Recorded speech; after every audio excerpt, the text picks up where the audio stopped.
Okay. और साथियों, स्वागत है आपका एक बार फिर इस यूपीएससी सफर में। जो लोग एक झकझोर तैयारी में लगे हुए हैं, फिर लिखने वाले हैं, मैं उनका हार्दिक स्वागत करता हूं। यहाँ पर हम इकोनॉमी की सीरीज लेकर चल रहे हैं और आज आपकी फोर्थ क्लास रहेगी। ठीक है, ये हम रेफरेंस के तौर पर नितिन सिंघानिया की बुक को रेफर कर रहे हैं। ओके, नितिन सिंघानिया का जो भी लेटेस्ट एडिशन है वो आप कर सकते हो इकोनॉमी के लिए, प्रीलिम्स प्लस मेंस के लिए। यदि मैं कहूँ कि इस वीडियो सीरीज को किस तरीके से आप यूज़ कर सकते हो, ये वीडियो 2027 और 27 के बाद में जो यूपीएससी के एग्ज़ाम देंगे उन सबके लिए बेनिफिशियल रहेगी।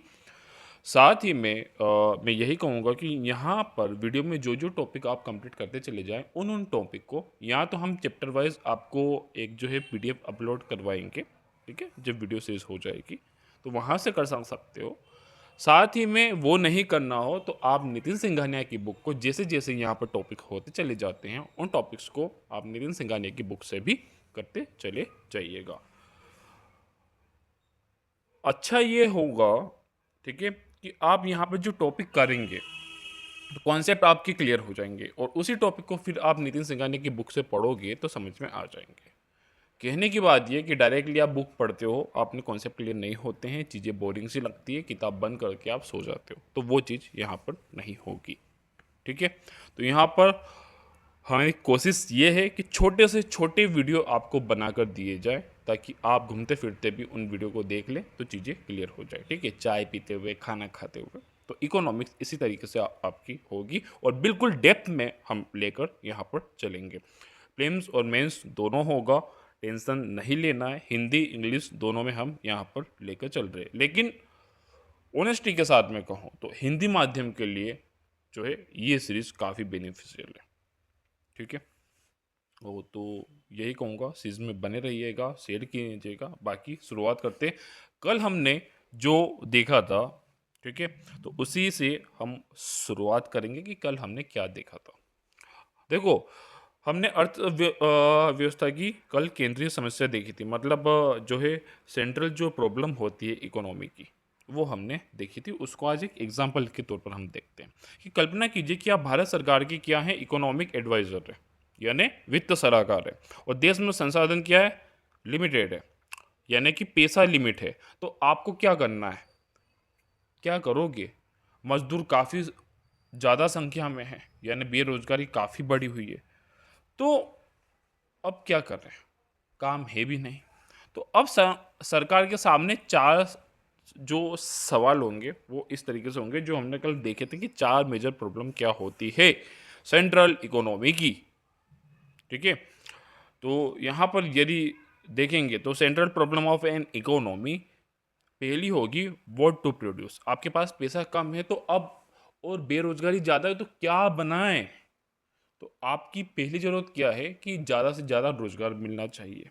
दूसरा, चूँकि देश में यदि गरीबी ज़्यादा है तो गरीबों को फ़ायदा मिलना चाहिए। तो ऐसा कुछ आपने बनाना पड़े कि चीज़ें बैलेंस रहे। ठीक है, अब देखो सरकार के पास क्या होता है जब वो जो है बजट बनाती है ना। हम तो चाय के ठाट पर बैठकर कुछ बोलते हैं, ये महंगा कर दिया, वो सस्ता कर दिया। काफ़ी जो है एनालिसिस होता है, तो चीज़ों को समझेंगे, चीज़ों को पढ़ोगे तो चीज़ें पता चलेगी। ठीक है, तो आज हम वही देखेंगे। देखो, सरकार के पास क्या है, बजट सीमित है, तो अब वो क्या करेगा, या तो डिफेंस पर खर्च कर सकता है या फिर एजुकेशन और हेल्थ। अब दोनों ही जरूरी है, तो वो यहाँ पर बैलेंस अप्रोच अपनाएगा, है ना। वो डिफेंस पर भी थोड़ा खर्च करेगा, एजुकेशन और हेल्थ पर भी खर्च करेगा, जिससे कि बेरोजगारी थोड़ी सी घटे, गरीबों को थोड़ी सी राहत मिले, साथ में देश की सुरक्षा भी ठीक ठाक रहे। ओके, क्योंकि एजुकेशन हेल्प करने की, तो जो गरीब लोग हैं, जो है जो पिछड़े हुए लोग हैं, उनको क्या होगा कि उनको थोड़ी सी राहत मिलेगी। यदि वो नहीं हुआ तो हेल्थ सेक्टर के लिए वो कहाँ जाएंगे, प्राइवेट होम हॉस्पिटल। स्कूलों के लिए, एजुकेशन के लिए कहाँ जाएंगे, private school, private college. Fees कितनी ज़्यादा देनी पड़ेगी वहाँ पर, तो इसको एक गरीब आदमी नहीं उठा सकेगा। ठीक है, तो वो कमज़ोर हो जाएगी। यहाँ पर उनको ठीक रहने के लिए यहाँ पर एजुकेशन हेल्प पर भी थोड़ा सा गवर्नमेंट को पैसा लगाना पड़ेगा, वहीं पर डिफेंस के लिए भी। तो दोनों को बैलेंस करके रखना पड़ेगा। इसको आप इस तरीके से समझ सकते हैं कि एक परिवार है, एक बेटे को चाहिए आईफ़ोन, है ना? तो और साथ में घर में खाने के लिए खाना भी चाहिए और जो है स्कूल में जो है पढ़ने वाले बच्चों के लिए किताबें भी लेनी है। अब आपके पास बजट जो है, जो पैसे हैं वो सीमित है, लिमिटेड है। आप क्या करोगे? सबसे पहले तो खाने का सामान लाओगे, चूँकि खाना ज़रूरी है। कोशिश करोगे कि राशन की दुकानों से जितना सस्ता मिल जाए उतना लो। फिर दूसरी प्रायोरिटी आप लोगे कि किताबें खरीद लो बच्चों के लिए, वो ज़रूरी है। अब यहाँ पर आईफ़ोन खरीदना ज़रूरी नहीं, उसको स्किप भी कर दोगे तो भी चलेगा। क्लियर? तो इस तरीके से जिन चीज़ों को स्किप किया जा सकता है, उनको स्किप करने की सरकार यहाँ पर कोशिश करती है। सरकार कोशिश करती है कि सारी चीज़ों को साथ में लेकर चले, लेकिन एक बैलेंस कि कहाँ पर किसे ज़्यादा प्रायोरिटी देनी है, किसे कम। क्लियरली? तो आज आपको ये क्लियर हो जाएगा। तो व्हाट टू प्रोड्यूस, सबसे पहले यही समस्या होती है, कल हमने देखी थी। यदि आपने कल की वीडियो नहीं देखी है तो हो सकता है कि ये बातें आपने थोड़ी सी समझ में नहीं आएगी। तो व्हाट टू प्रोड्यूस में हम देखते हैं कि किसान सोचता है कि गेहूं बोऊं या गन्ना बोऊं, चूंकि ज़मीन एक ही है। गेहूं से रोटी बनेगी, गन्ने से क्या होगा, शुगर मिल को फ़ायदा होगा। तो दोनों के क्या होंगे, अपने अपने लॉजिक होंगे, लेकिन ज़मीन तो क्या है, एक ही है। ठीक है, तो यहाँ पर सिचुएशंस को देखकर हम जो है डिसीजन लेते हैं। सेकंड, हमने देखा था हाउ टू प्रोड्यूस, कि कैसे प्रोड्यूस किया जाए। मशीनों से करोगे तो काम तो तेज हो जाएगा, लेकिन देश में कितनी सारी बेरोजगारी है, रोजगार तो कम ही होगा ना। तो हम मेन पावर से सेकंड रास्ता अपनाएंगे। मेन पावर से काम धीमा होगा, लेकिन रोजगार सबको मिल जाएगा। तो भारत जैसा जो देश है, यहाँ पर जनसंख्या बहुत है, लेकिन क्या है, मशीन और इन चीज़ों की टेक्नोलॉजी इनकी थोड़ी सी कमी है। तो और वो यदि टेक्नोलॉजी हम बनाएंगे तो खर्चा भी काफ़ी ज़्यादा होगा, और आज भी काफ़ी लोग पिछड़े हुए हैं, काफ़ी निचले तबके से लोग आते हैं, तो उनको पहले तो इक्वलिटी में लाना पड़ेगा। तो उसके लिए सभी को रोज़गार हमें देना पड़ेगा। तो यहाँ पर जो भारत चलेगा वो मेन पावर से ही चलेगा। ओके, तो यहाँ पर इस तरीके से चीज़ों को देखा जाता है। मनरेगा को भी कल हमने देखा था कि मनरेगा भी क्या है, वह इसी का एक जो है रूप है। ठीक है, कि ज़्यादा से ज़्यादा जो बेरोजगार हैं उनको ज़्यादा से ज़्यादा काम किया जाए, उनका यूज़ किया जाए, यानी फुल यूटिलाइजेशन ऑफ रिसोर्सेज, हमने ये देखा था। ठीक है, तो यहाँ पर दो तरीके होंगे कि प्रोड्यूस कैसे किया जाए, कुछ भी बना रहे हो, लेबर से किया जाए या मशीन से। ठीक है, तो हमारे देश की जो स्थिति है, मैं ये नहीं बोल रहा हूँ मशीनों का काम नहीं लिया जाता है, मशीनों का भी लेते हैं, लेकिन एक बैलेंस बनाकर कि किसका ज़्यादा यूज़ करना है। तो मजदूरों का ज़्यादा यूज़ करना है, मशीनों का कम। ठीक है, तो जिससे देश की जो इकोनॉमी है वो बैलेंस बनी हुई रहेगी।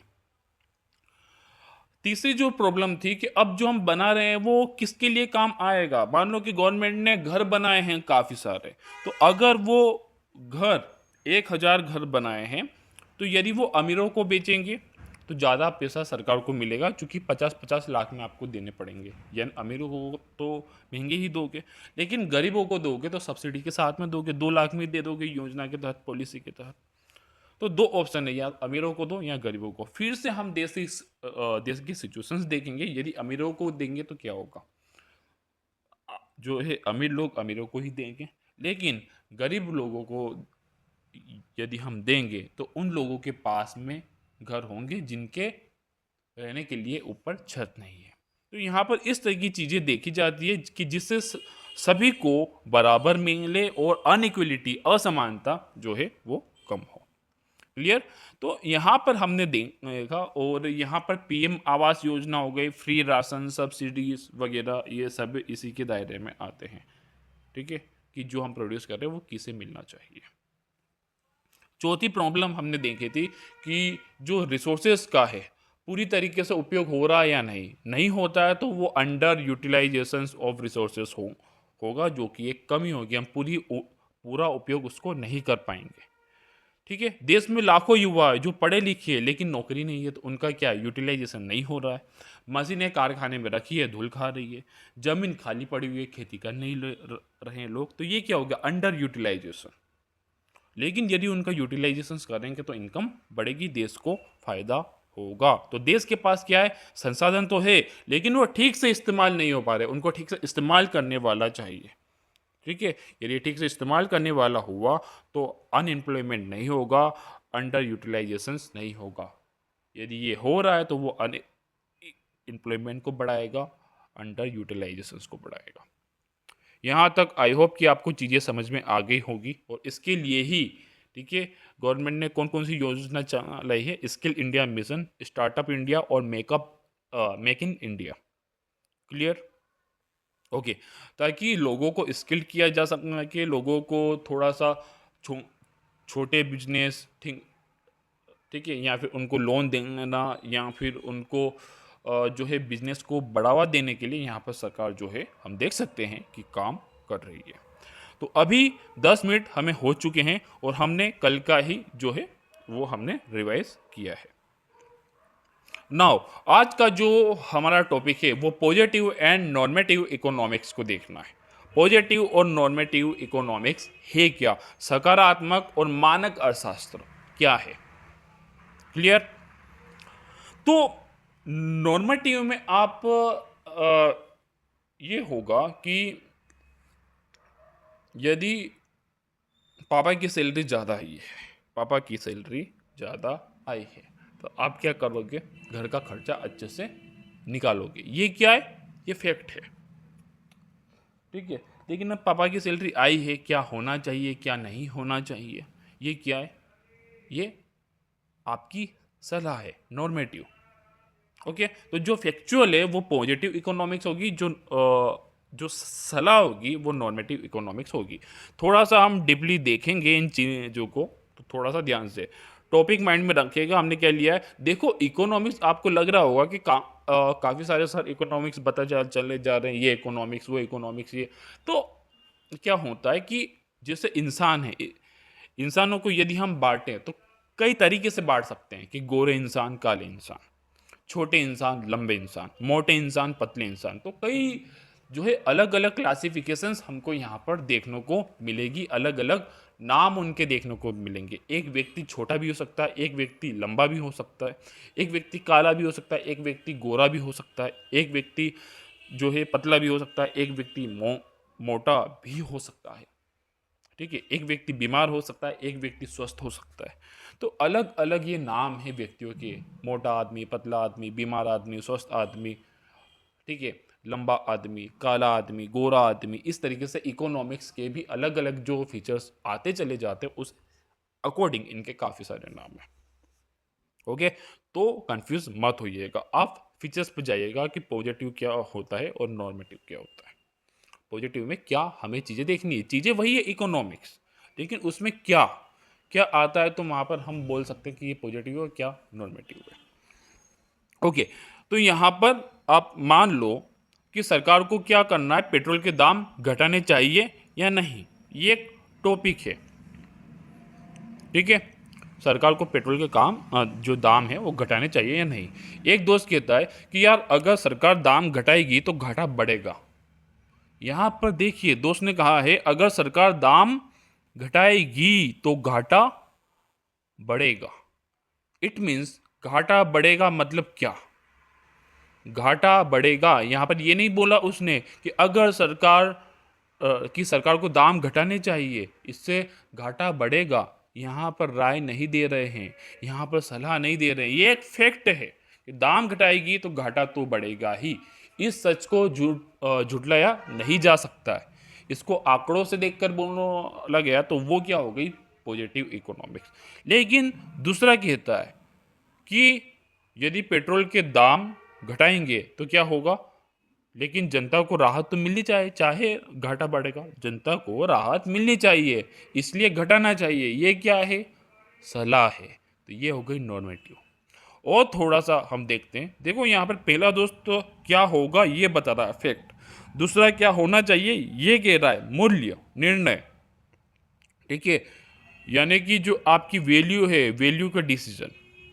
बस यहीं से इकोनॉमिक्स दो हिस्सों में फिर से बढ़ जाती है, पॉजिटिव इकोनॉमिक्स और नॉर्मेटिव इकोनॉमिक्स। तो सबसे पहले हम पॉजिटिव इकोनॉमिक्स को देखते हैं, जो फैक्ट पर चलती है कि क्या है, व्हाट इज। है ना, जो है, जो रियल में है, रियलिटी में वो चीज़, वो सारी पॉजिटिव इकोनॉमिक्स में, और जो होनी चाहिए वो नॉर्मेटिव में। तो पहले हम पॉजिटिव को देखेंगे, यानी चीज़ें वास्तव में कैसे काम करती है, क्या है क्या नहीं है। तो इसमें चाहे चीज़ें अच्छी हो या बुरी हो, जो है वही हम यहाँ पर बताएंगे। तो जब ऐसी चीज़ों की बात होती है तो उसे पॉजिटिव इकोनॉमिक्स कहते हैं। Clearly okay. तो यहाँ पर यदि सरकार टैक्स बढ़ाती है तो लोगों की बचत घट रही है या घटेगी, तो ये एक आंकड़ों पर हम बात कर रहे हैं, ये किसी कारण पर हम बात कर रहे हैं, तो ये एक पॉजिटिव इकोनॉमिक्स हुई, ये एक फैक्ट हुआ। ब्याज दर यदि घटेगी तो जो है निवेश बढ़ेगा, इन्वेस्टमेंट बढ़ेगा। पेट्रोल यदि सस्ता होगा तो उसकी डिमांड बढ़ेगी, मांग बढ़ेगी। यदि शिक्षा में इन्वेस्टमेंट बढ़ रहा है तो क्या होगी, प्रोडक्शंस बढ़ेगा। ओके। तो ये सारे क्या ये फैक्ट है, एनालिसिस करके बोले गए हैं, यहाँ पर ओपिनियन नहीं है, यहाँ पर मॉरल जजमेंट नहीं है। ओके। तो पॉजिटिव इकोनॉमिक्स वो जो है जो रियलिटी को बताती है। अगर मैं कहूँ कि भारत में गरीबी दर 20% है, तो ये एक फैक्ट है, तो यह पॉजिटिव स्टेटमेंट होगी, ये पॉजिटिव इकोनॉमिक्स होगी। ठीक है। तो ये एक साइंस की तरह है जो आंकड़ों से जांचा जा सकता है। यहाँ पर यदि मैं कहूँ कि यह फैक्ट और जो रियलिटी है उससे जुड़ा हुआ रहता है, ये बताता है कि क्या है, क्या हो रहा है, ठीक है, क्यों हो रहा है, इसका इफेक्ट क्या हो रहा है। क्लियर, ना कि ये ऐसा बता रहा है कि क्या होना चाहिए क्या नहीं होना चाहिए, यहाँ पर राय नहीं दी गई है। ठीक है। तो पॉजिटिव इकोनॉमिक्स में केवल समझो और समझाओ ये वाली चीज़ें। और थोड़े से एग्जांपल हम यहाँ पर लेते हैं कि जैसे भारत में बेरोजगारी दर 7.2% है, तो यह क्या एक तथ्य है, राय नहीं है। पेट्रोल की कीमत बढ़ने से डीजल की मांग बढ़ी है, तो यह कारण और परिणाम का, रीजन और आउटपुट का, रीजन एंड रिजल्ट का एनालिसिस हो रहा है। ओके। टैक्स बढ़ाने से इन्वेस्टमेंट घट रहा है, निवेश घट रहा है, तो यह एक आर्थिक संबंध का निष्कर्ष है, न कि सुझाव। ये एक इकोनॉमिकली रिलेशंस का क्या है, कंक्लूजन है कि टैक्स बढ़ाओगे तो क्या होगा, इन्वेस्टमेंट कम होगा, लोग वहां पर खर्च नहीं करेंगे। तो ये क्या है, ये सुझाव नहीं है, ये एक रियलिटी है। ओके। चौथा पॉइंट यदि हम देखें तो कम से कम सैलरी बढ़ाने से, ठीक है, यानी न्यूनतम वेतन बढ़ाने से छोटे उद्योगों की लागत बढ़ जाती है। तो ये एक वास्तविक प्रभाव है, ये एक रियलिटी है, मूल्य निर्णय नहीं है। आई होप कि अब आप समझ चुके होंगे कि जो है पॉजिटिव इकोनॉमिक्स क्या है। एक्सप्लेन करना, सच बोलना, सटीक बोलना, फैक्चुअल बोलना। ठीक है, कि ये इनपुट आएगा तो ये होगा इसी, ये हमारे पास सबूत है। लेकिन नॉर्मेटिव इकोनॉमिक्स वहाँ पर आ जाती है, ठीक है, जहाँ पर फैक्ट पर बात होती है, जहाँ पर एनालिसिस बात होती है कि ये होगा तो ये होगा, तो वहाँ पर पॉजिटिव जो है इकोनॉमिक्स को फॉलो किया जा रहा है। लेकिन नॉर्मेटिव इकोनॉमिक्स को फॉलो तब किया जाता है जब हम राय पर चलते हैं, जब हम सलाह पर चलते हैं कि ये होना चाहिए, या चाहे हमको रियलिटी पता हो कि इनसे ये हो सकता है, लेकिन फिर भी हम सलाह को मंजूरी देते हैं, क्योंकि उसके कुछ क्या होते हैं, सिचुएशंस होती है। ठीक है। तो नॉर्मेटिव इकोनॉमिक्स उस बात की चर्चा करती है जो होनी चाहिए, यानी क्या सही है और क्या गलत। अगर जो होना चाहिए वो करेंगे, चाहे वहां पर पॉजिटिव इकोनॉमिक्स में बताई गई बात सही हो, चाहे सरकार को घाटा हो रहा हो, लेकिन नॉर्मेटिव इकोनॉमिक्स बोलेगी कि ये सही है। ठीक है। इस पर राय क्या है, यानी जो आपकी पॉजिटिव इकोनॉमिक्स है वो आप एक कर सकते हो कि आपका एक रूल एंड लॉ है कि हाँ ऐसा होता है, नियम तो ये कहते हैं कि ये होगा, ये हो रहा है। ठीक है। लेकिन अब हमें क्या करना चाहिए, कई बार कहा जाता है कि 2 मिनट रुकिएगा, तो कई बार कहा जाता है कि जो सच बोलना है वो सही बात है और झूठ बोलना जो है वो गलत बात है। तो यहाँ पर यदि हम झूठ बोल रहे हैं तो वो रूल एंड लॉ के अकॉर्डिंग गलत माना जाएगा। लेकिन यदि हम देखें कि आपके घर में चोर आ गए हैं और वो पूछ रहे हैं कि आपका धन कहाँ है, पैसा कहाँ है, और वहाँ पर आप बोल रहे हो सच बोलना चाहिए, क्योंकि लो में ये तो आप बता दोगे, लेकिन सिचुएशंस के अकॉर्डिंग आपको वहाँ पर झूठ बोलना चाहिए। ठीक है, तो ये क्या है, ये आपको सलाह दी जा रही है। वहाँ पर आपको रूल एंड लॉ नहीं मानना है, वहाँ पर आपको क्या करना सही है वहाँ पर आपको समझना पड़ेगा। फिर चाहे रूल एंड लॉ को आप वहाँ पर ब्रेक कर रहे हो तो वो नॉर्मेटिव इकोनॉमिक्स वहाँ पर कहलाएगी। ओके, जहाँ पर सही बोलना चाहिए और वहाँ पर सही बोल रहे हो तो वो पॉजिटिव इकोनॉमिक्स को आप फॉलो कर रहे हो और नॉर्मेटिव इकोनॉमिक्स को भी फॉलो कर रहे हो। यानी पॉजिटिव नॉर्मेटिव इकोनॉमिक्स दोनों को साथ में रखकर आपने देखना पड़ेगा कि चीज़ें क्या होनी चाहिए। ओके, तो आई होप कि आपको समझ में आया होगा। तो नॉर्मेटिव इकोनॉमिक्स उस बात की चर्चा करती है कि चाहे पॉजिटिव इकोनॉमिक्स कुछ भी हो, लेकिन सही क्या है, क्या होना चाहिए जो हो नहीं रहा है, वो सलाह देती है, वो ओपिनियन देती है। अब यहाँ पर थोड़े से एग्जांपल हम देख देख लेते हैं। सरकार को टैक्स घटाना चाहिए ताकि लोगों को क्या मिले, राहत मिले। गरीबों को मुफ्त फ्री क्या है, शिक्षा देनी चाहिए ताकि समानता, इक्वलिटी आए। अमीरों पर अधिक टैक्स लगाना चाहिए ताकि संसाधन समान बांटा जाए। बेरोजगारी खत्म होनी चाहिए ताकि जीवन स्तर बढ़े। अब यहाँ पर थोड़ा सा हम देखें, सरकार को टैक्स घटाना चाहिए, लेकिन यदि हम ये कहते हैं कि सरकार टैक्स घटाती है तो क्या होता है, सरकार को कहीं ना कहीं लॉस होता है। ये पॉजिटिव इकोनॉमिक्स है, ये लॉ है, ठीक है, ये रूल है, मान सकते हैं। लेकिन हम देख भी रहे क्या सही है, टैक्स को बढ़ाना सही भी है, नहीं, लोगों को राहत नहीं मिलने लगी। तो पॉजिटिव इकोनॉमिक्स को देखते हुए भी हम कह रहे हैं कि सरकार को टैक्स घटाना चाहिए क्योंकि इससे लोगों को राहत मिलेगी। तो यहाँ पर नॉर्मेटिव इकोनॉमिक्स को फॉलो कर रहे हैं। गरीबों को मुफ्त शिक्षा देनी चाहिए। ओके, अगर गरीबों को मुफ्त शिक्षा दोगे, ठीक है, तो सरकार पर क्या बढ़ेगा, कहीं ना कहीं बोल सकते हैं कि एक फाइनेंशियली लोड रहेगा, रहता ही है। चाहे कुछ भी आप कर रहे हो तो वो पैसों से ही होगा, तो ये एक फैक्ट है। लेकिन सही भी है कि ठीक है बढ़ेगा, लेकिन सरकार को करना भी तो चाहिए। गरीबों को मुफ्त शिक्षा दोगे तो उनको क्या मिलेगी, एक समानता आएगी, नहीं तो अमीर जो है अमीर होता चला जाएगा पढ़ लिख कर, गरीब गरीब ही रह जाएगा। ओके, फिर जो है अमीरों पर अधिक टैक्स लगाना चाहिए, लेकिन यहाँ पर अमीरों पर टैक्स लगेगा तो अमीर फिर जो है आपके देश में या आपकी स्टेट में इन्वेस्टमेंट क्यों करेंगे, क्यों अपनी कंपनियां आपके देशों में खोलेंगे, वो विदेशों में चले जाएंगे। टैक्स यदि बढ़ा दोगे, अधिक टैक्स लगा दोगे तो एक फैक्ट है, तो ये क्या हो गया, पॉजिटिव इकोनॉमिक्स। लेकिन इसको देखते हुए भी सरकार जो कर रही है कि ठीक है हम तो अधिक टैक्स लगाएंगे ताकि संसाधन का समान बंटवारा हो। ठीक है, तो यहाँ पर आप नॉर्मेटिव इकोनॉमिक्स को फॉलो कर रहे हो कि क्या होना चाहिए, क्या सही है, होना तो ये चाहिए। लेकिन यहाँ पर अमीर लोग नहीं मानेंगे, वो यदि देश के बाहर चले गए तो देश की अर्थव्यवस्था हो सकता है कि लड़खड़ा जाए। बात समझ में आ गई। लास्ट वाला हम पॉइंट देखते हैं, बेरोजगारी खत्म होनी चाहिए ताकि जीवन स्तर बढ़े। अब यहाँ पर बेरोजगारी बढ़ रही है, क्यों बढ़ रही है, उसका एक कारण है। ठीक है, हो सकता है जनसंख्या ज़्यादा हो सकता है प्रोडक्शन ज़्यादा नहीं हो रहा हो, तो ये एक फैक्ट है। लेकिन होनी चाहिए, जो भी हो रहा हो सही तो ये है कि खत्म होनी चाहिए, हमको कारण नहीं चाहिए। ठीक है, तो ये क्या है, ये नॉर्मेटिव इकोनॉमिक्स है। आई होप कि आपको आज का जो टॉपिक है वो समझ में आ रहा होगा। तो इसमें मूल्य निर्णय, वैल्यू जजमेंट शामिल होता है। आपको वैल्यू देखनी पड़ती है, मॉरल वैल्यू यहाँ पर, कि क्या उचित है, क्या अनुचित है, क्या सही है, क्या गलत है, इसका डिसीजन होता है नॉर्मेटिव इकोनॉमिक्स में। अगर मैं कहूँ कि भारत में गरीबी 20% है तो सरकार इसे घटाने के लिए क्या करेगी, सब्सिडी बढ़ाएगी। ठीक है, तो बढ़ानी चाहिए। यदि मैं बोल रहा हूँ, ओपिनियन दे रहा हूँ, तो ये नॉर्मेटिव इकोनॉमिक्स है।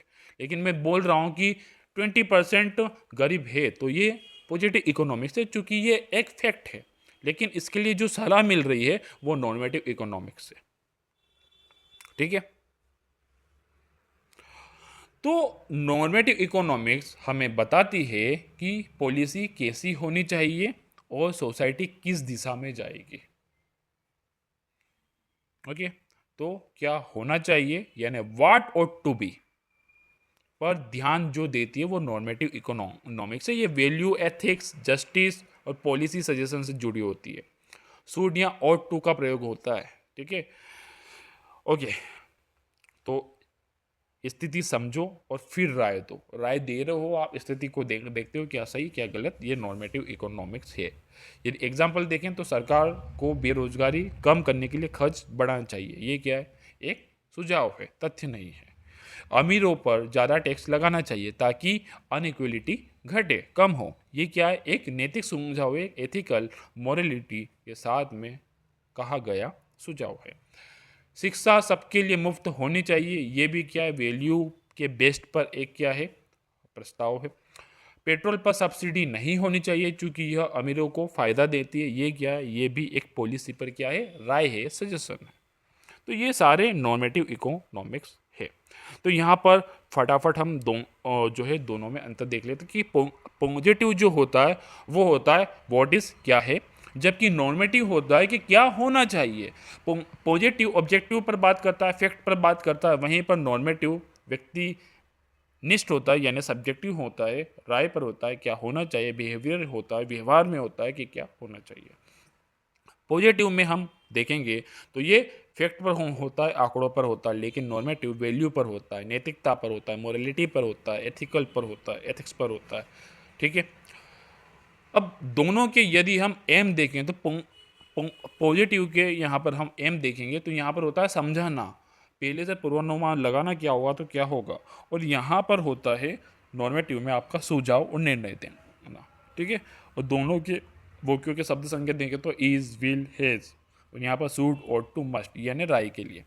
ओके, एंड एग्जाम्पल को यदि हम थोड़ा सा यहाँ पर देखें तो मुद्रा स्फीति बढ़ने से क्रय शक्ति घटती है। ओके, महंगाई यदि बढ़ेगी तो आप कम चीज़ें खरीद पाओगे, तो ये क्या है, एक फैक्ट है। लेकिन सरकार को महंगाई घटाने के लिए प्राइस को कंट्रोल में रखना चाहिए। ठीक है, महंगाई घटेगी कब, जब प्राइस को कंट्रोल में रखोगे, दाम को बढ़ने नहीं दोगे, तो ऐसा होना चाहिए, ये क्या हो गया, ये नॉर्मेटिव इकोनॉमिक्स। तो पॉजिटिव इकोनॉमिक्स क्या हो रहा है, रियलिटी, फैक्ट। ओके, लेकिन नॉर्मेटिव इकोनॉमिक्स की क्या होना चाहिए, तो दोनों का संतुलन ही क्या है, नीति निर्माण में जरूरी है। पॉलिसी आप बनाओगे तो इन चीज़ों को यहाँ पर देखा जाता है। ठीक है, तो जो है पॉजिटिव एनालिसिस से क्या करती है, सरकार को वास्तविक स्थिति का पता चलता है, जो पॉजिटिव इकोनॉमिक्स जो होता है, ठीक है, उससे कि वास्तविक स्थिति क्या है, रियलिटी में क्या है और क्या होना चाहिए, इसके लिए नॉर्मेटिव जजमेंट का प्रयोग करते हैं, नॉर्मेटिव इकोनॉमिक्स का, गवर्नमेंट की क्या पॉलिसी होनी चाहिए। क्लियर? ठीक है, तो फटाफट, ठीक है, आज का टॉपिक यही, चूँकि stock and flow variable topic थोड़ा सा बड़ा है और वीडियो थोड़ी सी बड़ी हो जाएगी, इसलिए ये हम कल देखेंगे। यही था, एक ज़बरदस्त तरीके से लगे रहिए। बाकी मुझे 5 एस्पिरेंट्स ऐसे चाहिए जो 2027 या बाद की एग्ज़ाम की तैयारी कर रहे हो, उनको फ्री मेंटरशिप, फ्री जेआईएफ के लेक्चर्स एंड नोट्स प्रोवाइड करवाए जाएंगे, बशर्ते हमारी कोर टीम में उनको शामिल होने का हम जो है एक मौका दे रहे हैं। ओके, तो यही था, एक ज़बरदस्त तरीके से लगे रहिए। Thank you lot guys, B best and जय हिंद।